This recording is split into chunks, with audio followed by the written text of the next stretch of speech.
오늘 저는 여러분과 함께 마지막 구원인 몸의 부활과 우리를 위하여 준비된 하나님의 나라라는 제목으로 하나님의 말씀을 나누도록 하겠습니다. 본문 말씀으로는 고린도전서 15장 22절 24절 그리고 요한복음 5장 28절에서 29절이 되겠습니다. 인간이란 원래 하나님의 영과 하나님의 혼 그리고 흙의 티끌로 빚어진 몸이라는 세 부분으로 이루어진 위대한 하나님의 걸작품이지요. 그러나 인간이란 하나님께서 주셨던 그 자유의지를 잘못 사용해서 뱀의 유혹에 빠지게 됩니다. 그래서 영혼, 육 전체가 온전히 망가지게 됩니다. 애당초 하나님을 꼭 빼어닮은 자로서 이 세상을 다스릴 권세를 우리 인간은 부여받았지만 영혼, 육이 망가지게 돼서 인간을 유혹했던 사탄에게 이 세상을 다스리는 권세를 빼앗기게 됩니다. 그래서 이 세상은 사탄이 다스리는 사탄이 왕인 세상이 되어버렸던 것입니다. 그래서 누가복음 4장 5절을 통해서 사도 예수님께서 이걸 알려주고 계십니다. 마귀가 이야기했던 것입니다. 마귀가 예수님께서 공생의 시작을 하려고 할 때 이런 이야기를 했던 것입니다. 마귀가 또 예수를 이끌고 올라가서 순식간에 천하만국을 보이며 이르되 이 모든 권위와 그 영광을 내가 너에게 주리라. 이것은 나에게 넘겨줬다는 것입니다. 이 세상을 다스리는 권세가 사탄에게 넘어갔다는 것입니다. 하지만 하나님께서는 사탄이 왕인 이 땅에 성자 예수님을 인간의 구원자로 보내셨습니다. 예수님의 초림이신 거죠. 초림하신 예수님께서 3년 반 동안에 복음의 씨앗을 뿌리셨던 것입니다. 그리고 올라가셨습니다. 그래서 하나님께서는 성령 하나님을 이 땅에 보내십니다. 예수님과 바톤 터치를 하신 것이죠. 그래서 예수님의 사역을 돕게 하십니다. 예수님께서 뿌리신 복음의 씨앗이 잘 자라게 하셨던 것입니다. 그리고 나서 예수님께서 다시 이 땅에 오십니다. 오셔가지고 열매를 잘 맺었던 자들을 추수하시고 데려가시는 것입니다. 이것이 바로 구원이며 복음 아니겠습니까? 따라서 예수님을 그리스도로 믿는 빌리브인 하는 자들에게 예수님께서는 구원을 주신 것입니다. 이 구원은 바로 세 단계를 이루어집니다. 먼저는 하나님과 교제하는 기능을 잃어버린 죽은 영을 살리신 것입니다. 이것을 우리는 영의 구원이라고 합니다. 이것이 구원의 맨 첫 단계인 영의 구원인 것입니다. 죽었던 영이 살아나는 것이기 때문에 이것을 중생, born again이라고도 합니다. 이것은 하나님만이 우리에게 할 수 있는 은혜이고 하나님만이 인간에게 줄 수 있는 선물이었던 것입니다. 그래서 사도 바울은 에베소서 2장 8절을 통해서 우리에게 이야기하고 계시죠. 그 은혜에 의해서 믿음으로 말미암아 구원을 받았으니 이것은 너희에게 난 것이 아니요 하나님의 선물이라는 것입니다. 이렇게 다시 살아난 영으로 인간은 하나님과 교제를 다시 시작하게 되었습니다. 하나님과 다시 화목의 관계, 화평의 관계를 가지는 것입니다. 이전에는 사탄의 종으로 하나님과 원수였지만 이제는 하나님과 화평하게 된 것입니다. 이것을 사도 바울은 로마서 5장 1절을 통해서 우리에게 이렇게 설명하고 있는 것입니다. 우리가 믿음으로 의롭다 하심을 받았으니 이제는 우리 주 예수 그리스도를 말미암아 하나님과 화평을 누리자라고 했던 것입니다. 이제는 죽었던 영만이 살아난 게 아닙니다. 하나님의 은혜와 인간의 의지로 살아난 영이 이제는 하나님의 영으로 충만하게 됩니다. 이것을 우리는 내적인 성령 충만이라고 합니다. 이렇게 충만하게 된 하나님의 영으로 우리는 이 세상을 보지 않고 하나님 나라를 바라보게 됩니다. 그래서 우리의 추악해지고 병들고 뒤틀려버린 우리의 혼이 점점 나아져 가게 되는 것입니다. 베드로전서 2장 24절을 통해서 사도 베드로는 이렇게 이야기합니다. 그가 채찍에 맞으므로 너희는 나음을 입었다고 했습니다. 무엇이 나음을 입었을까요?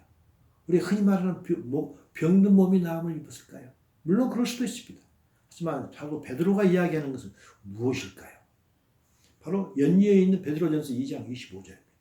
너희가 저는 양과 같이 길을 잃었지만 이제는 영혼의 목자와 감독 되신 내게 다시 돌아왔다는 것입니다. 그때 영혼이라고 했지만 영어로 보면 soul입니다. 혼입니다. 우리의 혼이 나음을 입었다는 것입니다. 이것을 우리는 혼의 성화라는 것입니다. 이렇게 우리의 혼이 성화되어질 때 예수님께서 강림하실 때 우리의 혼을 온전히 거룩하고 온전히 흠이 없게 해주시는 것입니다. 왜 그렇습니까? 아무리 인간이 혼의 성화를 위해 노력한다 할지라도 온전할 수 없기 때문입니다. 그래서 예수님께서 이 땅에 강림하실 때 온전하게 해주신 것입니다. 이것은 우리의 혼의 구원이라고 합니다. 이것이 구원의 바로 두 번째 단계인 것입니다. 그렇게 함으로 말미암아 하나님의 모양과 형상을 온전히 되찾게 된 것입니다. 하나님께서 이것을 위해서 우리를 부르셨던 것입니다. 바로 에베소 1장 3절과 4절을 통해서 사도 바울이 우리에게 알려주고 있는 것입니다. 하나님께서는 1장 4절입니다. 우리를 택하신 목적이 우리로 사랑 안에서 그 앞에 거룩하고 흠이 없는 것, 혼의 성화이고 혼의 구원인 것입니다. 이것이 영적인 신령한 복이었던 것입니다. 하나님께서는 이것을 위해서 우리를 부르셨다는 것입니다. 이렇게 우리가 예수님의 은혜로 혼이 거룩하고 흠이 없는 혼의 구원을 믿기 때문입니다. 예수님 강림하실 때 이렇게 해주실 걸 믿기 때문에 우리는 그 영광을 바라며 기뻐하며 살아가는 것입니다. 바로 로마서 5장 2절입니다. 영광을 바라며 즐거워하는 것입니다. 그 영광이란 무엇일까요? 바로 하나님과 같은 영광스러운 우리의 몸이 하나님과 같은 영광스러운 몸으로 변하여 하나님과 함께 하나님들한테 영원히 사는 걸 이야기하고 있는 것입니다. 이것이 바로 구원의 세 번째 단계인 몸의 구원, 즉 몸의 부활인 것입니다. 영적인 몸으로 부활되는 것입니다. 이것이 바로 사도 바울이 바라고 베드로가 바라고 모든 사람들이 바라는 그 소망 아니겠습니까? 우리 역시 이 소망을 가지고 살아갑니다. 그렇기 때문에 이 고단한 세상의 삶 속에서 때로는 고통 속에서 신음을 할 때도 있지만 이 소망으로 인해서 하루하루를 기쁘게 살아갈 수 있는 것 아니겠습니까? 우리의 이 소망, 꿈속에서나 그리는 그런 죽은 소망이 결코 아닌 것입니다. 예수님께서 이미 죽은 자 가운데서 다시 살아나시고 하늘에 올리셨다면 이것은 하나님께서 예수님을 믿는 우리가 어떻게 될 것을 이미 먼저 보여주신 것입니다. 우리가 예수님을 진정으로 믿는다면, 그래서 예수님께 속했다면 우리 역시 예수님처럼 몸이 부활돼서 하늘나라로 들어가 영원히 살게 될 것입니다. 바로 사도 베드로 바울이 이렇게 이야기합니다. 고린도전서 15장 19절입니다. 만일 우리가 바라는 것이 다만 이 세상의 삶만 뿐이라면 우리는 얼마나 불쌍한 자라는 것입니다. 우리는 이 세상 삶만 바라는 게 아니라 저 세상의 삶 속에서 하나님과 같이 영광스러운 몸으로 영원히 사는 것, 이걸 바라며 사는 자라는 것입니다. 오늘 저는 부활이라고 하는 몸의 구원, 전인적 구원의 마지막 단계인 몸의 구원에 대해서 말씀을 나누도록 하겠습니다. 우리의 몸은 혼의 지배를 받습니다. 그리고 우리의 혼은 영의 지배를 받습니다. 그래서 우리의 혼은 우리의 죽은 영이 살아나고 우리가 성령으로 충만할 때 우리의 혼, 즉 생각, 감정, 의지는 더 이상 세상을 바라보지 않고 하늘을 바라보며 삽니다. 또한 우리의 몸은 혼의 지배를 받기 때문에 우리의 혼이 하늘을 바라보는 자, 즉 성화된 자는 결국 예수님 오실 때 우리의 몸도 하늘로 올라가게 된다는 것입니다. 부활된다는 것입니다. 이걸 사도 바울은 한마디로 골로새서 3장 2절을 통해서 이렇게 이야기하고 있습니다. 위의 것을 생각하고 땅의 것을 생각하지 말라. 그러면 우리 생명이신 그리스도께서 나타나실 그때, 예수님 강림하실 때 너희도 그와 함께 영광 중에 나타난다고 했던 것입니다. 똑같은 영광이 나타날 수가 있습니다. 무슨 말인가요? 우리의 생각, 즉 우리의 혼이 어디에 초점을 두고 살아가는가? 땅의 것인가 위의 것인가? 어디에 초점을 두고 살아가는가에 따라서 예수님 오실 때 우리의 몸이 부활이 되기도 할 수 있고 되지 않을 수도 있다는 것입니다. 그러면서 사도 바울은 몸의 부활에 대해서 고린도전서 15장을 통해서 매우 자세하게 알려주고 있습니다. 바로 15장 22절입니다. 아담 안에서 모든 사람이 죽은 것 같이 그리스도 안에서 모든 사람이 삶을 얻으리라 라고 했습니다. 무슨 말인가요? 모든 사람의 몸이 다시 살아나서 영원히 산다는 것입니다.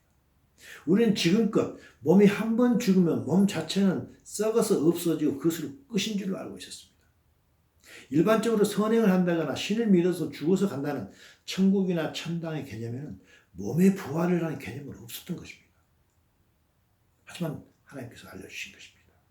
뭘 알려주셨나요? 인간이란 누구도 예수님을 믿든 안 믿든 한 번 태어나면 다 죽지만 예수님을 믿든 안 믿든 모든 사람은 다 다시 살아난다는 것입니다. 그래서 영원히 산다는 것입니다. 우리 몸이 영원히 일단 존재한다는 것입니다. 왜 그럴까요? 바로 고린도전서 15장 26절에서 간단하게만 설명하고 있습니다. 맨 나중에 사망이 없어진다는 것입니다. 인간사에 사망이라는 것이 없어진다는 것입니다. 사망 자체가 없어진다는 것입니다. 또 사도 요한을 통해서 더 자세하게 말씀해 주십니다. 계시록 20장 14절입니다. 사망과 음부도 불못에 던져진다 하겠습니다. 무슨 말인가요? 사망, 즉 더 이상 몸이 죽는 사망도 없고, 따라서 죽은 사람이 간다는 음부 자체도 더 이상 없다는 것입니다. 결국 인간이란 모두가 한 번 죽지만 다시 영적인 몸으로 부활해서 영원히 사는 존재로 하나님께서는 디자인하셨다는 것입니다. 이게 우리 인간의 운명이라는 것입니다. 그러면서 바울은 이 부활에는 순서가 있다고 이야기합니다. 차례가 있다는 것입니다. 바로 고린도전서 15장 23절을 통해서 이야기하고 있습니다. 자기 차례가 있다는 것입니다. 먼저는 첫 열매인 예수님이시고, 그 다음에는 예수님께서 강림하실 때 그리스도께 속한 자고, 그 후에는 마지막 부활이 있다는 것입니다. 맨 처음에 부활하신 분은 물론 예수님이십니다. 그 다음에 부활할 사람은 그리스도께 속한 자가 예수님께서 강림하실 때 부활한다는 것입니다. 이것을 예수님께서는 첫째 부활 또는 생명의 부활이라고 하셨습니다. 그리고 또 한 차례 부활이 있다는 것입니다. 그것이 마지막 부활이라는 것입니다. 이 부활을 예수님께서는 심판의 부활이라고 하셨습니다. 그리고 이 마지막 부활인 심판의 부활은 예수님께서 모든 악의 세력과 사망과 음부까지도 멸하신 후에 예수님의 날을 하나님 아버지께 바칠 때 일어났다고 하는 것입니다. 바로 새하늘과 새 땅이 일어나기 직전에 예수님께서는 모든 사람이 부활하도록 하십니다. 그러니까 심판하셔가지고 새하늘과 새 땅에 들어갈 사람, 거기 들어가지 못하고 불못을 들어갈 사람으로 심판하기 위해서 부활을 시키신다는 것입니다. 이게 마지막 부활인 것입니다. 그래서 사도 바울은 이 두 가지 부활의 때가 언제 있는가를 우리에게 알려주셨던 것입니다. 그런데 예수님께서는 이 부활에 누가 첫째 부활에 들어가고 누가 마지막 부활에 들어갈 것인지 그것에 대해서 우리에게 알려주고 계십니다. 바로 요한복음 5장 28절입니다. 놀랍게 여기지 말라. 무덤 속에 있는 자가 다 그의 음성을 들을 때라고 있다는 것입니다. 선한 일을 행한 자는 생명의 부활로, 악한 일을 행한 자는 심판의 부활로 나온다는 것입니다. 선한 일을 행한 자는 첫째 부활로 가고 악한 일을 행한 자는 마지막 부활에 들어간다는 것입니다. 그러면서 누가 첫째 부활에 들어가고 누가 마지막 부활에 들어가는 걸 예수님께서 우리에게 분명히 알려주고 계십니다. 선한 일을 행한 자는 생명의 부활, 첫째 부활에 들어간다는 것입니다. 그렇다면 선한 일은 무엇일까요? 선한 일은 우리가 흔히 생각하는 착한 일이 아닙니다. 예수를 믿은 후에 교회에 충성하는 게 아니라는 것입니다. 물론 교회에 충성하다는 게 나쁘다는 것이 아닙니다. 성경에서 말하는 선한 일이라 하나님을 닮아가는 혼의 성화를 이루어가는 것입니다. 왜 그렇습니까? 하나님께서 이거를 위해서 우리를 부르셨던 거 아닙니까? 이것이 하나님께서 가장 보시기에 가장 선한 일인 것입니다. 하나님께서 이 일을 위해서 우리를 부르셨고 예수님을 이 땅에 부르셨던 것입니다. 이 사람은 예수님 강림하실 때 혼의 구원이라는 은혜를 받을 것이며 동시에 생명의 부활이라는 몸의 구원도 은혜로 받을 것입니다. 그러나 악한 일을 행한 자가 있다는 것입니다. 물론 예수를 안 믿는 자 당연히 악한 자입니다. 하지만 예수를 믿는다 해도 악한 자가 있다는 것입니다. 바로 누가복음 13장 26절, 27절을 통해서 예수님께서 이미 보여주셨습니다. 예수님께서 공정하나 하셨습니다. 그리고 문을 닫혀버립니다. 그때 들어가지 못한 자들이 이야기하는 것입니다. 예수님 항변하는 것입니다. 우리는 주 앞에서 먹고 마셨고 주는 동안 우리를 길거리에서 가르쳤나이다 라고 했지만 예수님께서 그들에게 말하되 나는 너희가 어디서 봤는지 전혀 모르더라. 너는 악한 자들아 나를 떠나라고 했던 것입니다. 그럼 그 악한 자는 도대체 누구일까요? 악한 자는 말로는 예수님을 주임을 주로 믿는다고 해서 교회에 출석을 하였지만 하나님 아버지께서 무엇을 바라고 우리를 부르셨는가를 전혀 관심이 없었던 자입니다. 예수님을 닮기를 전혀 몰랐거나 또는 자기 자신을 너무 사랑했기 때문에 예수님 닮기를 거부했던 자들입니다. 이런 자들이 바로 악한 자인 것입니다. 구원을 얻게 하는 빌립인의 믿음은 예수님을 주인으로 믿는 믿음입니다. 그래서 결국 그는 예수님을 사랑하게 돼 주님을 따라가는 믿음, 닮아가는 믿음인 것입니다. 이 믿음이 있을 때 결국 주인을 닮아서 주인의 나라 들어가서 살 수 있는 것 아니겠습니까? 그러나 예수님을 주인으로 믿는다고 말은 하지만 예수님을 닮아가고 싶은 마음이 없다면 그가 말하는 믿음은 예수님 이용하는 거짓 믿음인 것 뿐인 것입니다. 예수님께서는 이 땅에 교회를 세우시겠다고 마태복음 16장에서 말씀하셨습니다. 그리고 교회를 세우시겠다고 말씀하신 직후에 이 말씀하십니다. 바로 마태복음 16장 25절입니다. 누구든지 제 목숨을 구원하고자 하면 잃을 것이요 누구든지 나를 위하여 제 목숨을 잃으면 찾으리라고 했습니다. 예수님을 따른다고 하면서도 자기 목숨을 구원하고 하는 사람, 즉 자기 혼을 고집하는 사람이 있다는 것입니다. 이런 사람은 예수님을 주님이라고 고백하며 교회에 출석을 하지만 자기 혼대로 사는 사람입니다. 자기 마음대로 사는 사람입니다. 혼의 성화에 대해서 무관심한 사람. 이런 사람을 잃는다고 했습니다. 무엇을 잃을까요? 혼의 구원을 잃는 것입니다. 혼의 구원을 잃기 때문에 결국 그는 첫째 부활, 생명의 부활도 놓치는 것입니다. 하지만 예수님을 닮기 위해서 자신의 혼의 목숨을 버리기 위해서 애타하며 혼의 목숨을 버리지 못하는 자신에 대해서 애통해하는 자가 있다는 것입니다. 그 사람은 찾는다는 것입니다. 무엇을 찾을까요? 혼의 구원을 찾는다는 것입니다. 즉 혼이 구원됨으로 말미암아 첫째 부활, 생명의 부활에 참여하는 것입니다. 그렇다면 이 첫째 부활에 참여한다는 것은 도대체 구체적으로 어떤 것일까요? 이들은 예수님 강림하실 때 부활 주고됩니다. 그리고 예수님과 함께 7년 동안 이어지는 혼인잔치를 합니다. 이 잔치가 끝나면 예수님과 함께 이 땅에 내려올 것입니다. 바로 계시록입니다. 계시록 19장 14절에서 말씀하고 있죠. 하늘에 있는 군대들이라는 것입니다. 그들이 이제는 처녀에서 신부에서 군대들로 변했던 것입니다. 왜냐하면 그들은 이미 세상을 이겼기 때문입니다. 군대들로 되어서 깨끗한 세마포옷을 입고 백마를 타고 그를 따릅니다. 예수님을 따른다는 것입니다. 예수님 지상 재림하실 때 같이 내려온다는 것입니다. 그때가 언젠가요? 7년 동안 혼인잔치가 끝나고 또한 이 땅에서는 7년의 환란이 끝나는 때입니다. 바로 마태복음 24장 19절을 통해서 말씀하고 있습니다. 그날 환란 후 즉시입니다. 이 땅에서 환란이 끝나는 즉시입니다. 그때 하늘의 권능들이 흔들리면서 이 땅에 내려오시는 것입니다. 이때는 예수님께 재림하시는 이 모든 것을 보시고 이 땅의 모든 족속들이 예수님을 알아보고 비로 통곡할 것입니다. 바로 마태복음 24장 30절에서 그 말하고 계시지 않습니까? 인자의 징자가 하늘에서 보이고 땅의 모든 족속들이 통곡하며 예수님께서 큰 영광으로 오는 걸 다 보게 되는 것입니다. 왜 이 땅에 예수님을 오는 걸 보고 통곡할까요? 이제야 비로소 그분이 예수님이 하나님이셨다는 걸 알기 때문입니다. 그들은 첫째 부활을 놓쳤다는 걸 알기 때문입니다. 그리고 예수님께서는 이렇게 지상 재림하시면서 적그리스도를 돕던 거짓 선지자를 불못에 던져버립니다. 그리고 이들의 배후세력이 했던 사탄을 무저금 속에 1000년 동안 가두어 버립니다. 결국 이 땅에서는 사탄의 삼위일체 모두가 사라지는 것입니다. 그리고 이 땅에는 예수님의 왕국이 1000년의 왕국이 세워지는 것입니다. 바로 계시록 20장 6절입니다. 이게 바로 첫째 부활에 참여하는 자이고 이들이 바로 1000년의 왕국에서 예수님과 함께 왕노릇 하게 되는 자입니다. 그래서 이들은 정말로 복이 있고 거룩한 자들입니다. 이 첫째 부활에 참여하는 자들만 1000년의 왕국에 참여하는 것입니다. 우리는 막연히 천국이나 천당은 알지만 1000년의 왕국은 지금까지 알지 못했던 것입니다. 이 1000년의 왕국은 이 땅에 이루어지는 예수님의 왕국입니다. 하늘이 아닙니다. 이 땅에 이루어지는 예수님의 왕국입니다. 물론 우리는 어느 누구도 1000년의 왕국이 어떤 나라인지 정확히 알지는 못합니다. 하지만 분명한 사실 1000년의 왕국이 있다는 것이며 이 1000년의 왕국에 참여한 자는 엄청난 복 있는 자들이라는 것입니다. 하지만 예수님 강림하실 때 살아있으면서도 이 첫째 부활에 참여하지 못한 사람들은 이 땅에 남겨지는 것입니다. left behind가 되는 것입니다. 그들은 어떤 일을 할까요? 그들은 밖에 쫓겨난 걸 봅니다. 거기서 슬피 울며 일을 가는 것입니다.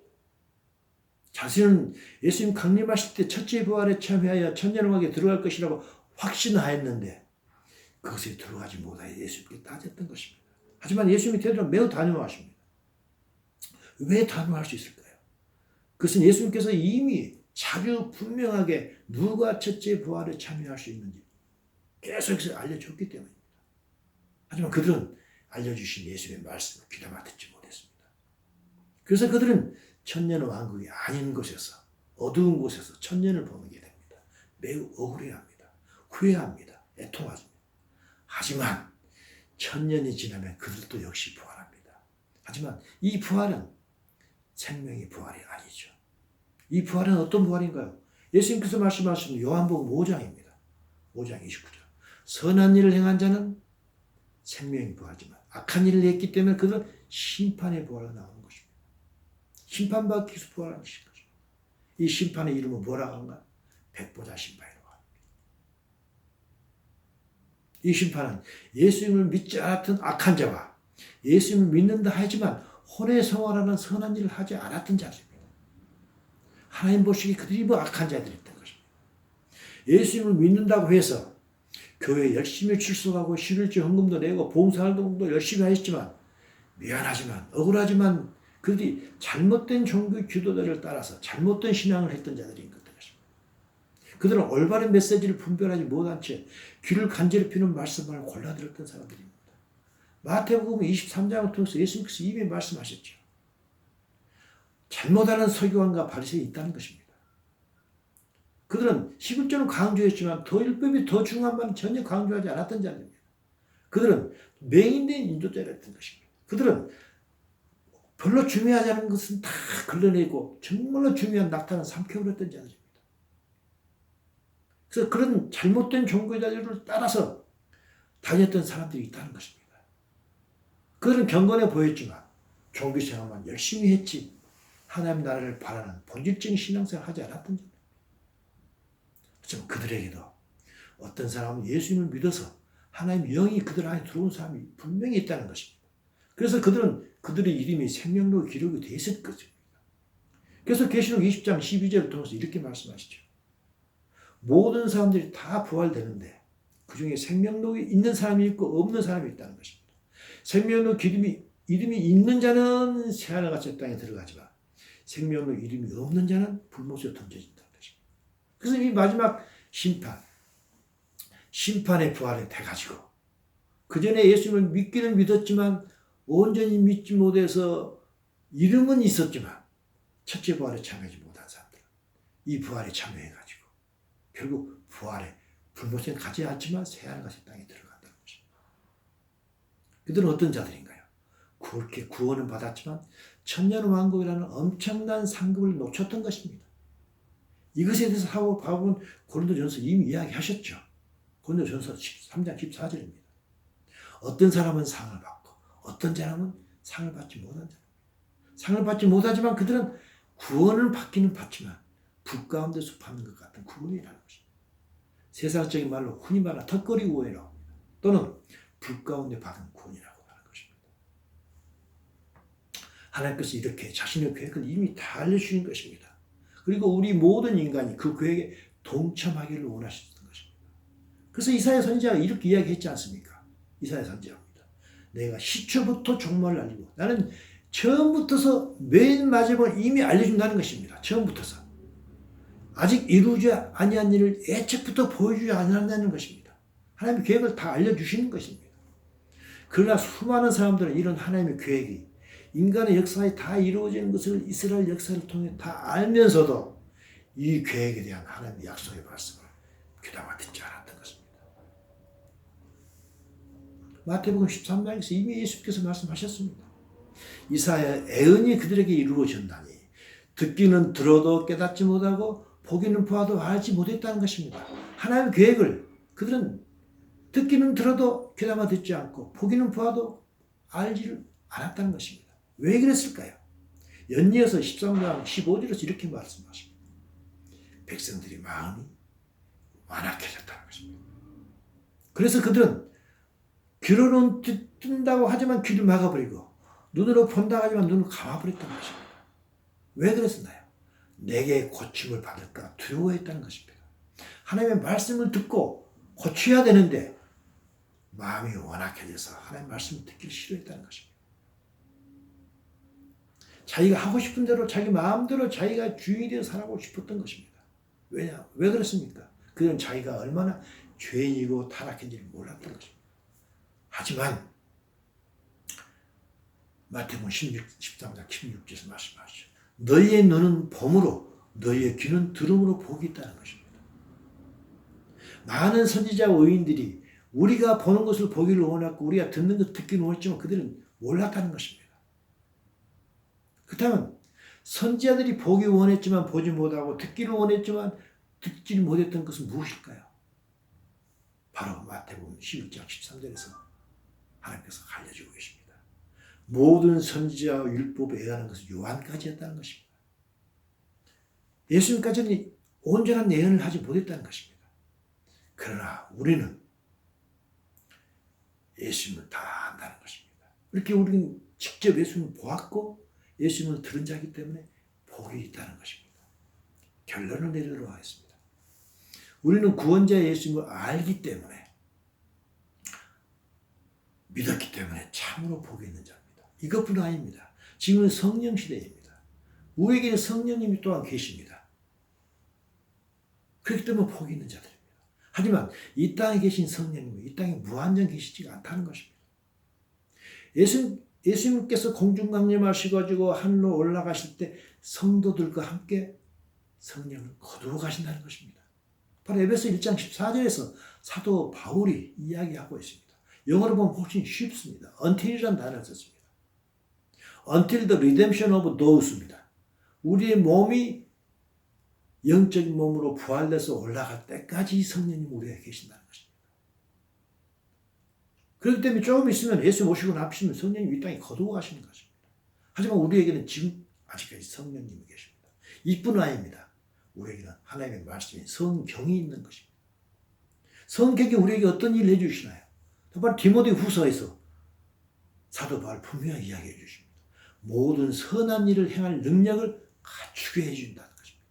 이때 선한 일이 뭔가요? 혼의 성화입니다.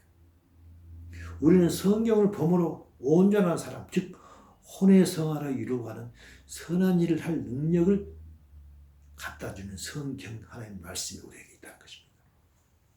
왜 그럴까요? 우리가 성경의 말씀으로 충만해지면 성령이 충만해지고 하나님의 생명으로 충만해지고 우리의 죄성이 점점 약해지기 때문인 것입니다. 그래서 우리는 선한 일을 행할 능력이 성경을 볼 때 갖추어진다는 것입니다.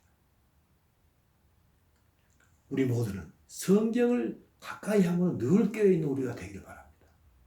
예수님께서 곧 오십니다. 누가복음 21장 34절을 통해서 말씀하셨죠. 너희는 스스로 조심하라.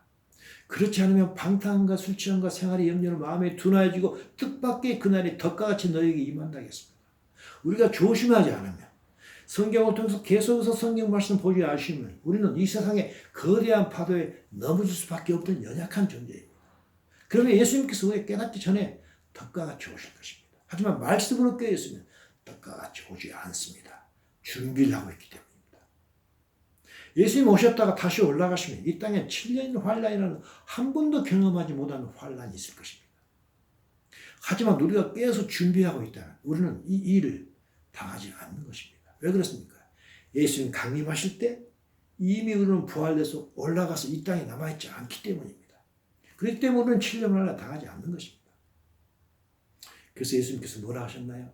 누가복음 21장 36절입니다.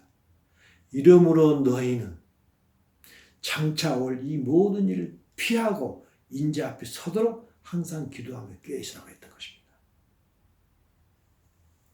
우리는 7년하를 피하는 것입니다. 7년하를 오기 전에 이미 올라가 있기 때문인 것입니다. 비로소 예수님께서 이 말씀하십니다. 내가 내 인내의 말씀을 지키면 나도 또한 너를 지켜서 시험의 때를 면한다.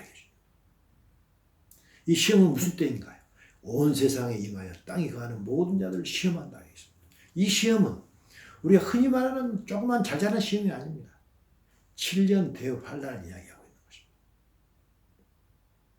우리가 신앙생활의 본질을 향하면 환란 전에 휴거가 되어서 7년 환란을 당하지 않는 것입니다.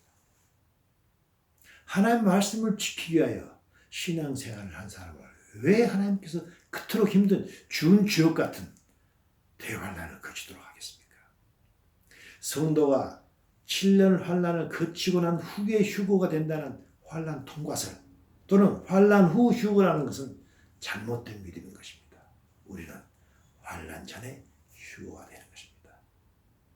그렇기 때문에 우리가 항상 깨어서 예수님 강림하실 때 몸이 부활되고 환난 전에 휴거가 되어 천년 왕국을 상급을 받는 우리 모두가 되기를 저는 간절히 소망하면서 이 메시지를 전하는 것입니다.